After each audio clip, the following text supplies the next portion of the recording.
창작자로서 정말 온 열정을 쏟아부어서 결과물을 세상에 딱 내놨는데 말이죠. 그 대가로 10억 원짜리 소송장이 날아온다. 기분이 어떠실 것 같으세요?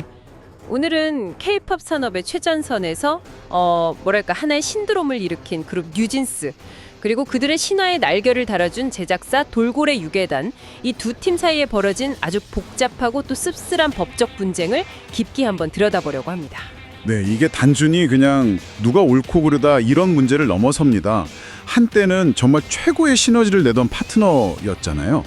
근데 어쩌다 법정에서 서로를 겨누게 됐는지 그 과정을 따라가다 보면요, 창작 현장에 오래된 관행하고 또 계약서라는 차가운 현실이 어떻게 충돌하는지 아주 생생하게 볼 수 있습니다. 맞아요. 이게 단순한 저작권 다툼이 아니더라고요. 여기에는 뭐 창작의 자율성, 팬들과의 소통 방식, 그리고 무엇보다 말로 한 약속과 종이에 쓰인 계약, 이 둘 중에 과연 무엇이 우선하는가에 대한 아주 근본적인 질문이 담겨 있습니다. 어떻게 최고의 파트너십이 이런 파국을 맞았을까요? 자, 한번 제대로 파헤쳐 보겠습니다. 사건의 발단은 뉴진스의 ETA 뮤직비디오, 그 감독판 영상 한 편이었어요. 근데 이 영상 한 편의 파장을 제대로 이해하려면 먼저 이 두 팀이 K-팝 시장에서 어떤 의미였는지부터 좀 짚고 넘어가야 합니다. 아, 바로 그 점이죠. 돌고래 유괴단의 신우석 감독과 어도어의 뉴진스가 만난 디토, ETA 뮤직비디오는 그냥 잘 만든 영상 이 수준이 아니었잖아요. 그럼요. 거의 하나의 문화현상, 신드롬이었죠. 네, 90년대 그 캠코더 감성을 완벽하게 재현해내서 아이돌 팬덤을 넘어서서 대중문화 전반에 엄청난 영향을 미쳤고요. 맞습니다. 디토는 거의 단편 영화를 보는 것 같다는 평을 받았고, ETA는 당시 막 출시된 아이폰으로만 촬영해서 또 엄청난 화제가 됐었죠. 맞아요. 말 그대로 만났다 하면 대박인 K-팝 업계의 드림팀 같은 그런 조합이었던 겁니다. 모두가 이들의 다음 행보를 기대하고 있었고요. 그러니까 그런 끈끈한 파트너십이 있었기 때문에 팬들도 업계도 이후에 벌어진 일들에 더 큰 충격을 받은 거겠죠. 그렇게 최고의 정점을 찍고 있던 2024년 8월, 돌고래 유괴단이 자신들의 공식 유튜브 채널에 ETA 뮤직비디오 감독판을 올리면서 모든 게 시작됩니다. 보통 감독판은 팬들한테는 정말 선물 같은 영상이잖아요. 그런데 소속사인 어도어는 이걸 보자마자 즉시 삭제하라고 요구를 한 거죠. 네, 바로 여기서부터 상황이 걷잡을 수 없이 꼬이기 시작합니다. 신우석 감독은 어도어의 요구에 따라서 해당 영상을 내렸어요. 그런데 거기서 그치지 않고 본인이 취미처럼 비공식적으로 운영하던 뉴진스 팬 채널이 있었거든요. 아, 그 반희수 채널 말씀이시군요. 팬들 사이에서는 거의 뭐 성지 같은 곳이었잖아요. 맞습니다. 바로 그 채널의 모든 영상까지 함께 삭제를 해버린 겁니다. 아니, 그걸 한순간에 다 지워버렸으니 팬들 입장에서는 어도어가 감독의 팬 활동까지 막는 거냐, 이런 이야기가 나올 수밖에 없었겠네요. 정확합니다. 팬덤이 그야말로 들끓기 시작했죠. 어두어가 창작자의 활동을 과도하게 검열하고 억압한다, 이런 비판이 막 쏟아졌습니다. 그러자 어두어가 즉각 반박 자료를 냅니다. 뭐라고 반박했나요? ETA 감독반 영상 게시 중단, 딱 그것만 요청했을 뿐이다. 반이수 채널 삭제는 전혀 요구한 적이 없다. 그러면서 오히려 신 감독이 허위 사실을 유포하면서 여론을 호도하고 있다고 맞섰죠. 아, 이게 완전 감정 싸움으로 번졌네요. 그럼 이렇게 온라인에서 설전이 오가면서 감정의 골은 깊어질 대로 깊어졌고, 결국 양측은 더는 대화로 해결할 수 없다고 판단한 거군요. 네, 이 문제가 K-팝 팬들의 관심사에서 이제 법조계의 사건 파일로 넘어가게 된 겁니다. 어도어는 돌고래 유괴단과 신우석 감독을 상대로 계약 위반이다 이렇게 주장하면서 11억 원 규모의 손해배상 소송을 제기했습니다. 11억 원이요? 네, 그리고 최근에 1심 법원의 판결이 나왔는데 그 내용을 뜯어보면 정말 많은 생각을 하게 만듭니다. 판결 결과가 어떻게 나왔나요? 법원은 제작사인 돌고래 유괴단을 향해서 어도어의 10억 원 그리고 그에 대한 지연이자를 지급하라고 판결했습니다. 10억 원.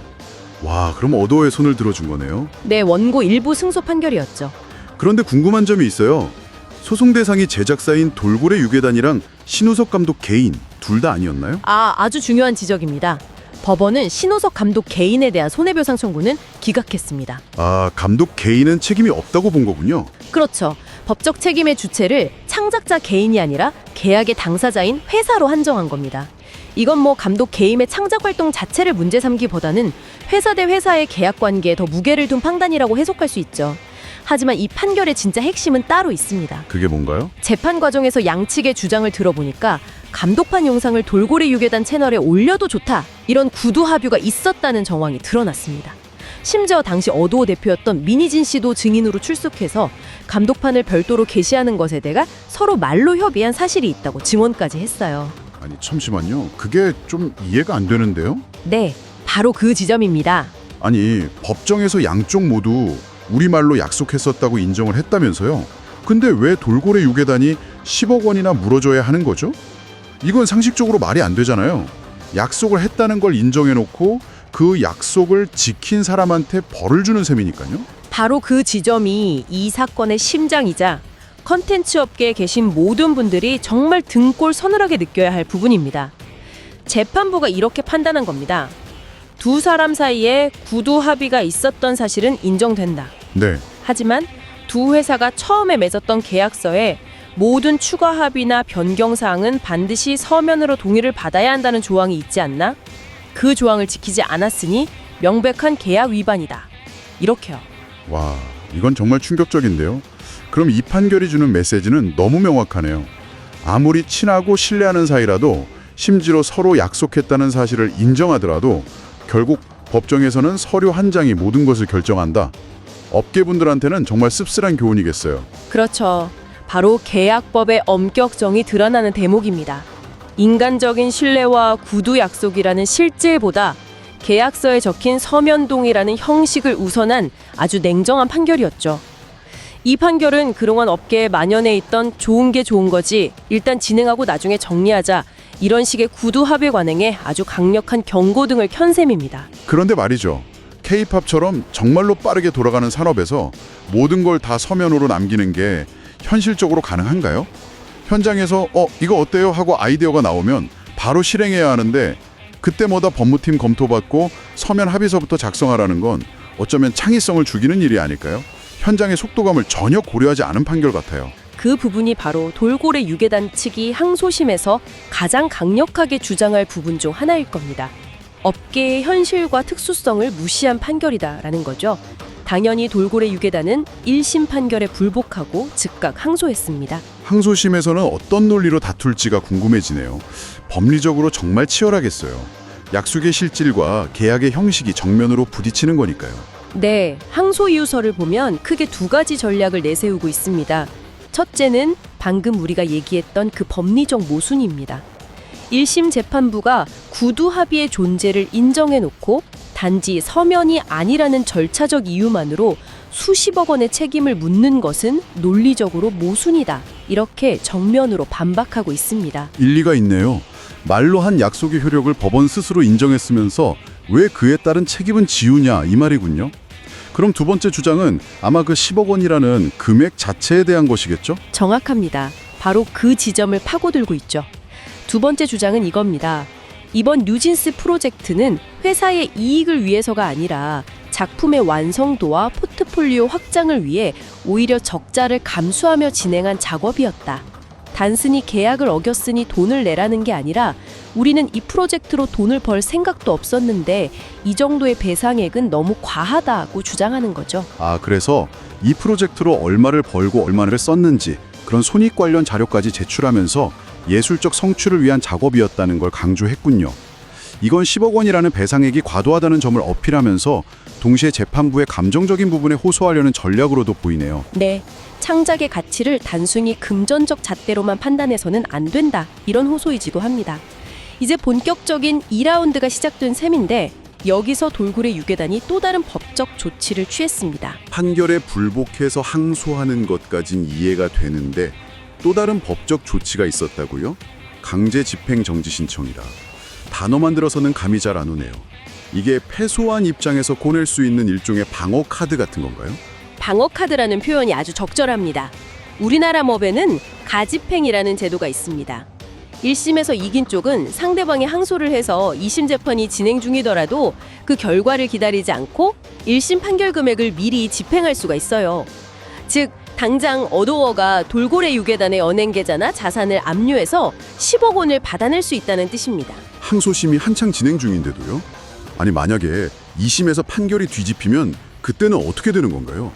회사가 하루아침에 망할 수도 있겠는데요? 바로 그 위험 때문에 강제집행 정지 신청이라는 제도가 있는 겁니다.